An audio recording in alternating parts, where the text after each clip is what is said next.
देखिए, चुनाव के बाद से नीतीश कुमार बिहार और पार्टी यानी उनकी पार्टी जनता दल यूनाइटेड दोनों को लेकर बहुत ही एक्टिव दिख रहे हैं, हाइपर एक्टिव मोड में हैं। कभी भी अपने पार्टी दफ्तर औचक निरीक्षण करने पहुंच जाते हैं, देखते हैं कि पार्टी दफ्तर में क्या काम चल रहा है। चूंकि जदयू के भविष्य का सवाल है, नीतीश कुमार का जो उम्र हो रहा है, जिस उम्र के जिस दहलीज पर है, चाहते हैं कि पार्टी को इस स्थिति में लाकर खड़ा किया जाए कि उनके बाद भी यानी जो पोस्ट नीतीश एरा होगा बिहार में और जदयू में, उसमें जदयू उसी मजबूती से काम कर सके, उसी मजबूती से राजनीति में टिकी रहे जिस मजबूती से आज नीतीश कुमार के रहते हैं। अब इसको लेकर संगठन के अंदर जो जनता दल यूनाइटेड का संगठन है, उसे मजबूत करने के लिए क्या क्या किया जा सकता है। देखिए, खबर जो आ रही है, हो सकता है, संभावना है इसकी कि जनता दल यूनाइटेड में राष्ट्रीय कार्यकारिणी अध्यक्ष, गौर कीजिएगा मेरी बातों को, राष्ट्रीय कार्यकारिणी अध्यक्ष और प्रदेश अध्यक्ष दोनों ही बदला जाए, दोनों ही बदला जा सकता है। क्योंकि जो प्रदेश अध्यक्ष है उमेश कुशवाहा, उनकी चर्चा है कि जो मंत्रिमंडल विस्तार होगा उसमें उमेश कुशवाहा को शामिल करना है। मतलब बिहार कैबिनेट में बजाबते मंत्री उमेश कुशवाहा बन सकते हैं। और जहां तक मामला राष्ट्रीय कार्यकारिणी अध्यक्ष का है, अब संजय झा की हम चर्चा करेंगे। संजय झा एक ऐसा नाम जो नीतीश कुमार के सबसे करीबी, सबसे विश्वासी लोगों में रहे, लेकिन पिछले अगर हम 6 महीने साल भर की गतिविधि को देखें, मतलब लोकसभा चुनाव के बाद की अगर हम गतिविधि को देखें, जब से जेडीयू के 12 सांसद जीतकर दिल्ली पहुंचे, उसके बाद अगर आपको याद होगा दोस्तों, तो संजय झा के ऊपर गाहे बगाहे बार बार यह आरोप लगता रहा कि संजय झा इन दिनों भाजपा के ज्यादा करीब हो गए हैं। मतलब वो व्यक्ति जो भारतीय जनता पार्टी और जदयू के बीच संवाद स्थापित करने के लिए जिस व्यक्ति को नीतीश कुमार ने एक तरीके से कहिए पार्टी में नियुक्त किया, वो उस व्यक्ति का झुकाव बीजेपी के प्रति ज्यादा हो गया। और बार बार इस तरह की खबर आपने देखा होगा। और जो क्रियाकलाप है, जिस तरीके से संजय झा का बिहेव रहता, आप देखिए ना, 2025 का जो 1 जनवरी हुआ था, आपको याद होगा, 14 जनवरी जो खरमास, इस बार भी उस तरह के दृश्य दिख सकता है कि संजय झा के आवास पर चूड़ा दही का भोज होता है, नीतीश कुमार पहुंच जाते हैं, ये अमित शाह पहुंच जाते हैं, और पटना में भारतीय जनता पार्टी के किसी भी चूड़ा दही के भोज में, 2025 की मैं बात कर रहा हूं, 26 की नहीं, किसी भी कार्यक्रम जो भारतीय जनता पार्टी ने किया उसमें नीतीश कुमार नहीं पहुंचते हैं। तो इस तरह के तमाम उदाहरण पड़े हुए हैं। जब बार बार ये लगता है, इसी बार का अगर आप चुनाव देखिए, जो सीट वितरण हो रहा था, जो सीटों का बंटवारा चल रहा था एनडीए गठबंधन के अंदर, एक तरफ जदयू थी, भाजपा, आरएलएम, एलजेपीआर, हिंदुस्तानी आवाम मोर्चा, उनके बीच अगर आपको याद होगा, सीट बंटवारे के बाद बवाल मचा था। खूब खबर आपने देखा होगा कि सीएम नीतीश जो है वो गुस्से में है। नीतीश कुमार मतलब गुस्से में थे इस बात को लेकर कि सही तरीके से टिकट वितरण नहीं किया गया, और सीट बंटवारा पर भी उनकी असंतुष्टि थी।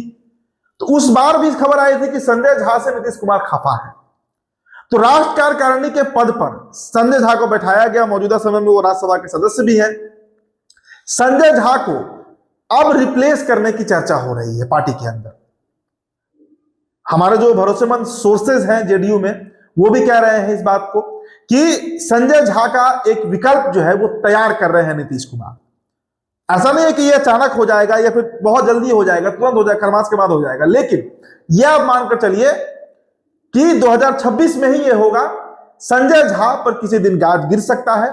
संजय झा को राष्ट्रीय कार्यकारिणी के पद से हटाया जा सकता है। तो उनके बदले आएगा कौन? अब बड़ा सवाल यह है। देखिए, उमेश कुशवाहा की जगह पर चर्चा है कि कई नेताओं की चर्चा है, जिसमें एक नाम जिस पर सबसे अधिक चर्चा है वो मनीष वर्मा का है, कि मनीष वर्मा हो सकता है कि भारतीय जदयू के प्रदेश अध्यक्ष बना दिए जाए। लेकिन जहां तक राष्ट्रीय कार्यकारिणी अध्यक्ष की बात है, बहुत बड़ा पद होता है पार्टी में, राष्ट्रीय अध्यक्ष के ठीक नीचे का पद होता है। तो जिस नेता का सर्वाधिक चर्चा है, मतलब सबसे अधिक इस नाम पर चर्चा है पार्टी के अंदर, वो नाम दोस्तों शायद आप जानते नहीं होंगे, लेकिन एकदम हार्डकोर सोशलिस्ट नेता है, समाजवादी नेता है, और नीतीश कुमार के मतलब विचारधारा पर सबसे अड़िग तरीके से राजनीति करने वाले नेता है। बिहार के नहीं है, बिहार के बाहर के हैं, बिहार के बाहर के हैं, महाराष्ट्र के हैं।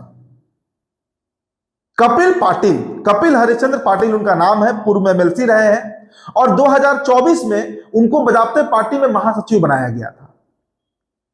उनको जनता दल यूनाइटेड में महासचिव का पद दिया गया था।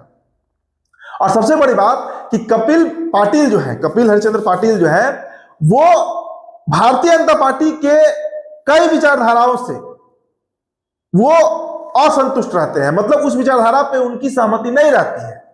तो मिला जुलाकर जो स्थिति है, जो स्थिति बन रही है, जो खबर आ रही है कि कपिल पाटिल जो है वो जनता दल यूनाइटेड के अगले राष्ट्र कार्यकारिणी अध्यक्ष बनाए जा सकते हैं। अब आप उनकी जाति खोज रहे होंगे, तो वो नीतीश कुमार के स्वजातीय ही हैं, मतलब नीतीश कुमार के स्वजाति मराठी हैं, प्रॉपर मराठी हैं, कुणबी जिन्हें कहते हैं। जिस जाति से नीतीश कुमार आते हैं, जिसे बिहार में कुर्मी कहते हैं, उसी जाति से वो महाराष्ट्र में बिलोंग करते हैं। तो नीतीश कुमार अपने आदमी को बैठाना चाह रहे हैं संगठन में, जो संगठन के हित का सोचे, जो संगठन को आगे बढ़ाने के बारे में सोचे, ना कि कोई ऐसा व्यक्ति जो है जेडीयू में लेकिन बार बार उस पर। और देखिए, खबर नीतीश कुमार तक पहुंचता है, जनता दल यूनाइटेड के हर गतिविधि का खबर, हर नेता का गतिविधि का खबर नीतीश कुमार तक पहुंचता है। और उसी कड़ी में यह खबर भी पहुंचता है कि संजय झा क्या कर रहे हैं, बार बार, हर बार। अब देखिए ना, मैंने आपको पार्टी में जो टिकट वितरण हुआ था उसी का बता रहा हूं। कई टिकट जो संजय झा ने बांट दिया था, उन टिकट को कैंसिल करके नीतीश कुमार ने फिर दोबारा टिकट बांटा। यह घटनाक्रम भी बिहार में हुआ था, खबर आ रही थी। तो अब कपिल पाटिल का नाम आप नोट कर लीजिए, मतलब बिहार के बाहर का एक व्यक्ति जो है, वो बिहार की जो सबसे बड़ी पार्टी है, सबसे मजबूत पार्टी, बड़ी पार्टी तो सबसे मजबूत पार्टी जेडीयू, उसके राष्ट्र कार्यकारिणी के अध्यक्ष के पद पर बैठ सकते हैं। तो फिलहाल दोस्तों, इस रिपोर्ट में इतना ही। प्रणाम, उदित तारण है, द टॉपर वीडियो आप देख रहे थे। बहुत बहुत शुक्रिया।